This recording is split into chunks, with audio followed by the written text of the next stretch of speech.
কে কেন্দ্র করে বিএনপিকে বদনাম দিয়ে ষড়যন্ত্রের রাজনীতি করছে একটি মহল।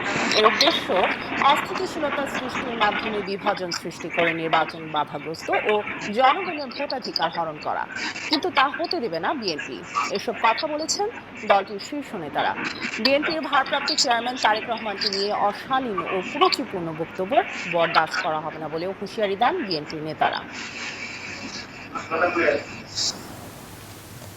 আইন শৃঙ্খলা পরিস্থিতির অবনতি, জনমনে অস্থিরতা সৃষ্টির অপচেষ্টা ও শিক্ষা প্রতিষ্ঠানে শিক্ষার সুষ্ঠু পরিবেশ বিনষ্টের প্রতিবাদে ছাত্র দলের বিক্ষোভ মিছিল সোমবার বেলা ৩টায় নয়াপল্টনে দলের কেন্দ্রীয় কার্যালয়ের সামনে থেকে মিছিলটি শুরু হয়ে শাহবাগ মোড়ে গিয়ে শেষ হয়। এ সময় সংগঠনটির শীর্ষ নেতৃত্ব অভিযোগ করেন, নির্বাচন পেছাতে গুপ্ত সংগঠনের মাধ্যমে পরিকল্পিতভাবে দেশে নৈরাজ্য সৃষ্টি করা হচ্ছে। এসব মব সন্ত্রাসীদের চিহ্নিত করে বিচারের দাবি জানান তারা। এরপর কেন্দ্রীয় কার্যালয়ের সামনে থেকে ঢাকা মহানগর উত্তর ও দক্ষিণ বিএনপি আয়োজিত বিক্ষোভ কর্মসূচিতে অংশ নেন কেন্দ্রীয় নেতারা। এ সময় তারেক রহমানকে নিয়ে কিছু রাজনৈতিক দলের অশালীন বক্তব্যের তীব্র সমালোচনা করেন মির্জা আব্বাস। বলেন, মিটফোর্ড হত্যাকাণ্ড নিয়ে রাজনীতি করে ফায়দা লুটার চেষ্টায় একটি মহল।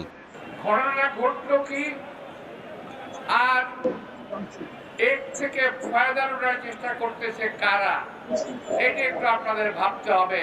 এই ঘটনাটি ঘটবে, ভিডিও করবে, যেই পেশের সামনে তুলে ধরবে, জাতির সামনে বিএনপিকে মাথা নত করতে বাধ্য করবে, এমন চিন্তা তারা করেছিল। এই ঘটনার সঙ্গে বাস্তবের এবং সত্যিকারের বিএনপির কোনো সম্পর্ক নাই। বিএনপি মহাসচিব বলেন, নির্বাচন ঠেকাতে একটি চক্র দেশকে অস্থিতিশীল করার চেষ্টা করছে। মানুষের মধ্যে একটা আশার সঞ্চার হয়েছে যে অতি দ্রুত একটি গ্রহণযোগ্য নির্বাচনের মধ্য দিয়ে বাংলাদেশের মানুষ আবার তাদের অধিকার ভোটাধিকার প্রয়োগ করতে পারবে।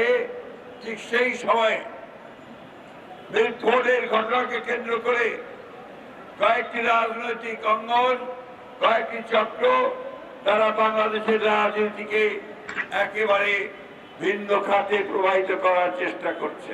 নির্বাচন আগামী ফেব্রুয়ারিতেই হতে হবে, এর কোনো বিকল্প নেই বলেও মন্তব্য করেন মির্জা ফখরুল। সাব্বির রোজ, ডিবিসি নিউজ, ঢাকা।